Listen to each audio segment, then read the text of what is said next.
I was 41 years old. I was unemployed. My husband had started a restaurant business, which was his dream. This is actually a funny story. When he got laid off from a big job in high tech, and I think he was really relieved. You know how a lot of us wait to quit our jobs and then we get laid off and we're like, yes.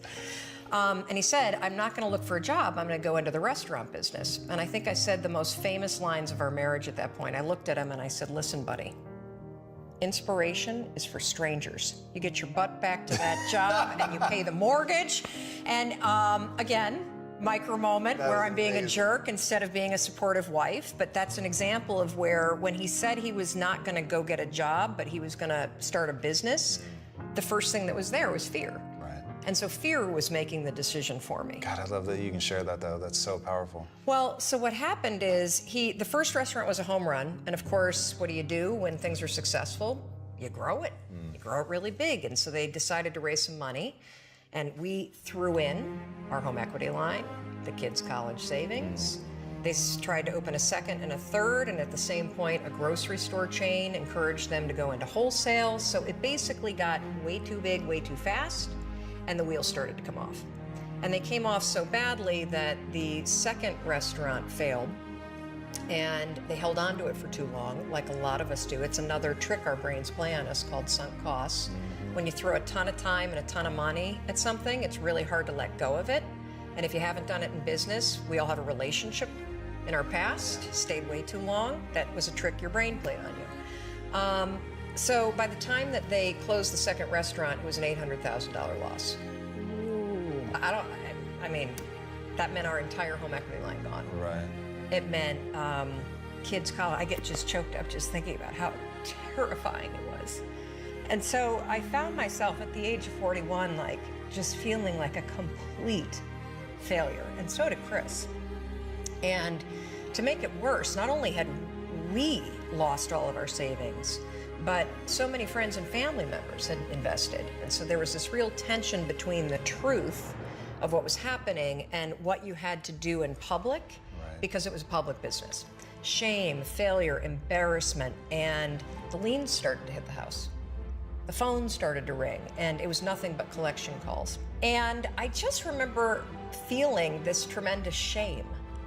And at some point, I think we all hit that moment in life where things just are not going how you thought they would go. And what's amazing about those moments is we all respond very differently. So my husband, he would spring out of bed, and he would head right out that door, 6 o'clock in the morning, and he would go meet his partner, and they would go to the bank, and they would dig right in, and they would face their problems head on. And he's also a smart guy. I mean, he did not want to be in the house when yours truly woke up, because I was a raging bitch at that point in our lives. And the reason why is because when you're scared, and you're afraid, and you're jealous, and you're overwhelmed with emotion, it is so much easier to point the finger at other people. That's a decision, by the way. Sure. One you may not be aware that you're making, but you're still making it. So what would happen to me is the exact opposite. Is Chris would be gone, the alarm would go off at 6 o'clock in the morning, and I would lie there. And I would think about the lien on the house, and I would think about the bankruptcy that we were facing, and I would think about how much we had fought the night before, and I would think about the fact that I was unemployed, and I would hit the snooze button. I mean, why would you get up when your life is like that? Why would you? I mean, I needed confidence, I needed courage. I was so tapped out. And you know, in the scheme of life, hitting the snooze button is not that big of a deal. But here's the thing about life. None of us wake up and say, today is the day I destroy my life. What we do is we kind of check out because it feels overwhelming. Or we check out because we're afraid. Or we check out because we start listening to self-doubt. And then we make these teeny tiny decisions all day long. We don't even realize it. Decision to not get up on time, a decision to not eat the right thing, a decision to snap at your kids, a decision to not speak in a meeting, a decision to not look for a job, a decision to not deal with your finances, a decision to not call your parents, like whatever it is. All day long, these tiny decisions that take you so far off track. And then you wake up like I did and you look at your life and you think, how the hell did I get here? And more importantly, how do I get back over there? and you have no idea. And so I was so trapped. And I know from your story, you felt the same way. Like you knew that there was more in store for you, but you couldn't figure out how do you close that gap? How do you find the power that's in you? How do you discover your greatness? How do you solve these problems? It feels so overwhelming when you can't. I mean, I would go to the grocery store and the items would scan and I would be sitting there readying my excuse because there was no way that my check card was going to clear. Wow. So I got in this struggle with myself that a lot of us find ourselves in, and that is you get trapped in what I call the knowledge action gap. You know what to do, but you can't seem to make yourself do it, right?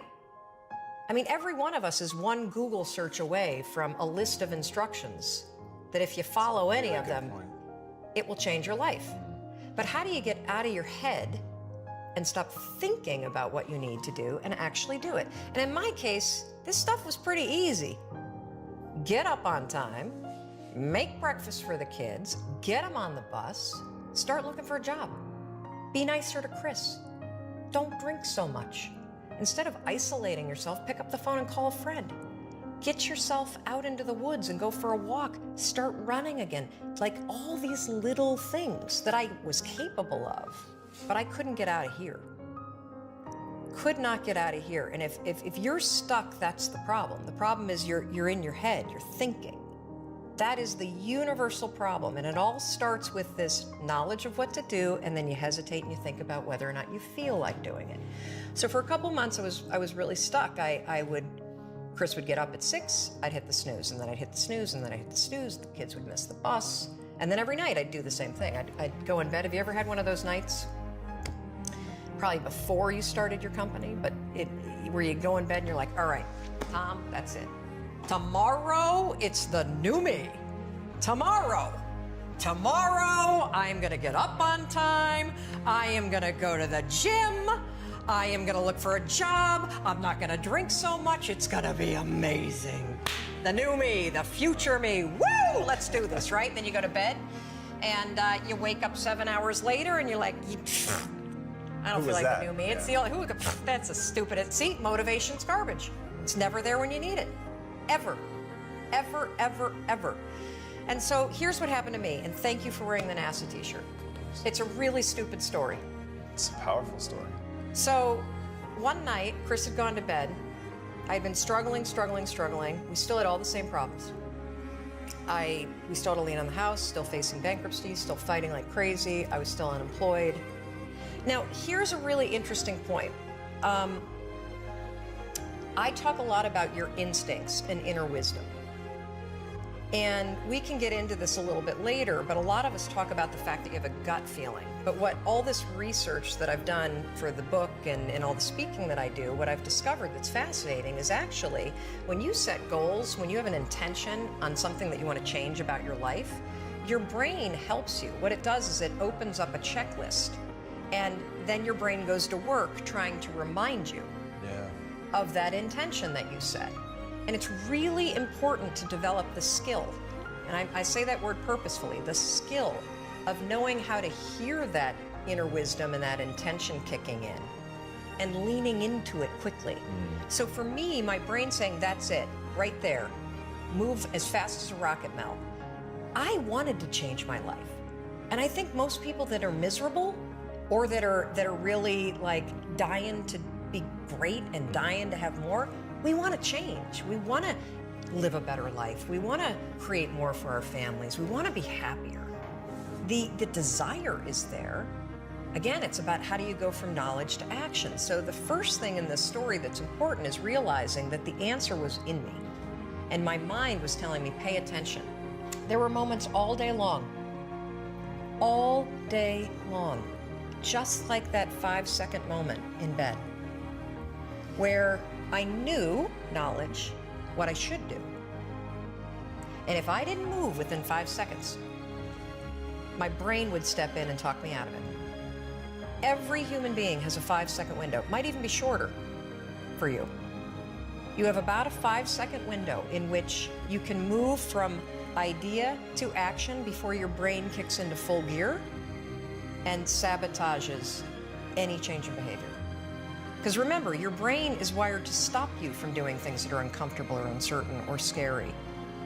It's your job to learn how to move from those ideas that could change everything into acting on it.